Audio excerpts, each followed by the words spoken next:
Donald Trump is not only one of my oldest, dearest friends, he's also an American success story. When he graduated college, he put his shoulder to the wheel, nose to the grindstone, borrowed $6 billion from his father, and started a career.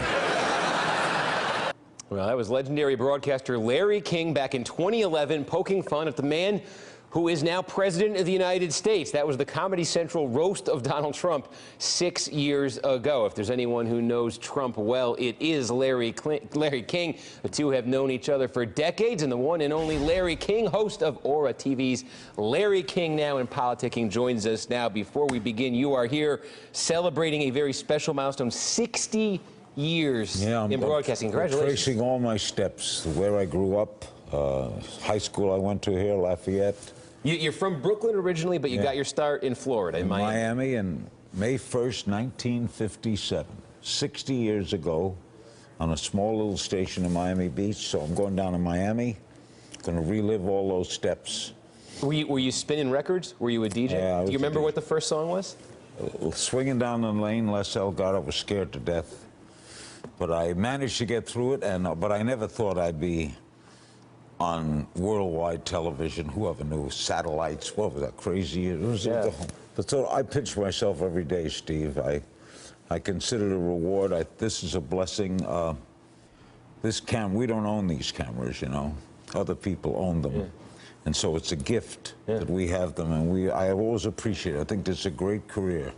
Nothing like broadcasting. Well, you couldn't anticipate, and no one could, what television would become. I think also you couldn't anticipate what nobody else could, that Donald Trump, a guy you have known, you have had on your show, he's president of the United States. Is that one of those things you still find yourself saying, is this real? I've interviewed 7 presidents, but this is the president I've known the best, because I know him for so many years. I've been to the Super Bowl with him. I've been to when he was married to his second wife, I went and watched her perform with him.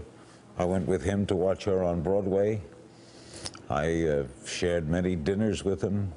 When I had a little procedure in New York Hospital, he took my wife out to dinner. Always been close to him. We spoke a lot when he was running. Do you speak to him now? Haven't heard from him since he was elected. But I'm amazed and I think he learned a lesson, Steve. I think the defeat on the health bill has taught him, one, that he now is a politician. He's not different. He can't get out of that. He's a politician. He's not in the business for profit anymore. This is a country, it's a government. He's got to work with the Democrats. The former Tea Party, those groups that now call themselves the Freedom, they're not going to work with him because they don't believe in any national health care program. So, do you think do you have a sense, because a lot of people, he was out there saying, he was saying a lot of provocative things in the campaign, obviously. Some people say, look, he's just going to do sort of the bidding of the Tea Party as president. Others say, no, he's got this very different idea of what a Republican is. Others say he just has no ideology. Do you have a sense, is there a core politically to Donald Trump? You know, I know him all these years, I don't know. For a long time, I thought he was liberal. I know he donated to Hillary Clinton. He was for a single-payer health system. He didn't like George W. Bush. He opposed the Iraq War. He may have said once he favored it, but ever since I knew him, he opposed it. So I thought he was either a moderate Republican or a centrist Democrat. And now he went to the right, and now I think they're going to have to bring him back. I think he sees that. He learned a lesson here, I think. I think during the transition at Trump Tower, they had that camera from C-SPAN that was trained on the lobby, and all these dignitaries and people were going up the elevator. At one point, I think you paid a visit to Trump Tower. What was that meeting like in the transition? Well, you want to know, Steve, the truth? I was going from my hotel to get my hair done, to get a little haircut. And it was a shortcut to cut through Trump Tower. So then I stopped there, and I figured if he was in, I'd say hello, but he wasn't in. And then they have this whole press group so you didn't get to, No, so they interview me, and they said, what are you doing? I said, I'm going to get a haircut. Now you can't even walk on that street. It's completely closed. The world is different here in New York, huh? It always is. Let me ask you this, too. You're show right now, you're affiliated, and this has gotten a lot of attention. I'm just curious. I want to ask you about it. Aura TV is where you work right now. They have this contractual relationship with RT. I'll tell you what it is. Yeah, a lot of people bring that up and mention it. When I said you're on the show, people did. What do you say to that? It's a licensing agreement. I don't work for RT. They're great people, and I get along with them. But I don't work for them. I work for Aura. Aura sells a licensing to RT. RT pays to carry the show. And I will tell you this.